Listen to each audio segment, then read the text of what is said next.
ಮಾನ್ಯ ಮುಖ್ಯಮಂತ್ರಿ ಸಿದ್ದರಾಮಯ್ಯನವರು ಹಲವಾರು ಬಾರಿ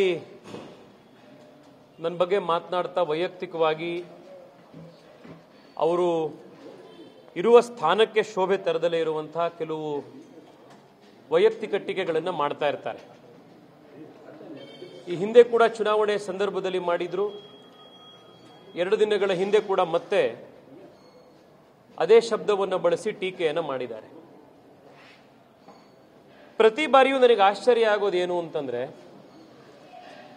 ಸಿದ್ದರಾಮಯ್ಯನವರು ಹಿರಿಯರಿದ್ದಾರೆ, ಲೋಕಾನುಭವ ಇರೋರಿದ್ದಾರೆ.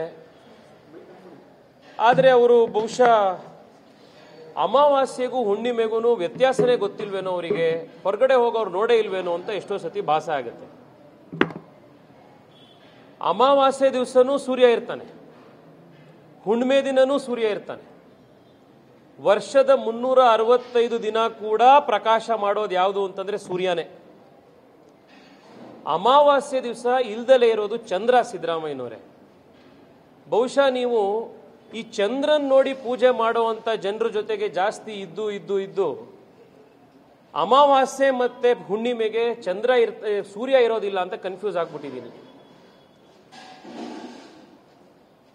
ಚಂದ್ರ ಯಾವತ್ತಿರ್ತಾನೆ ಯಾವತ್ತಿರಲ್ಲ, ಪೂರ್ತಿ ಚಂದ್ರ ಇದಾನೋ ಅಥವಾ ಅರ್ಧ ಚಂದ್ರ ಇದಾನೋ, ನಮ್ಮೂರಲ್ಲಿ ಚಂದ್ರ ಕಾಣಿಸಿದ್ನೋ ಅಥವಾ ಬೇರೆ ಊರಲ್ಲಿ ಚಂದ್ರ ಕಾಣಿಸಿದ್ದಕ್ಕೆ ಇಲ್ಲಿ ಪೂಜೆ ಮಾಡಕ್ ಶುರು ಮಾಡಿದ್ರು, ಇದನ್ನೆಲ್ಲ ಮಾಡೋದು ನಾವಲ್ಲ.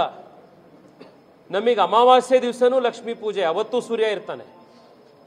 ಹುಣ್ಣಿಮೆ ದಿನನೂ ಪೂಜೆ ಮಾಡ್ತೀವಿ.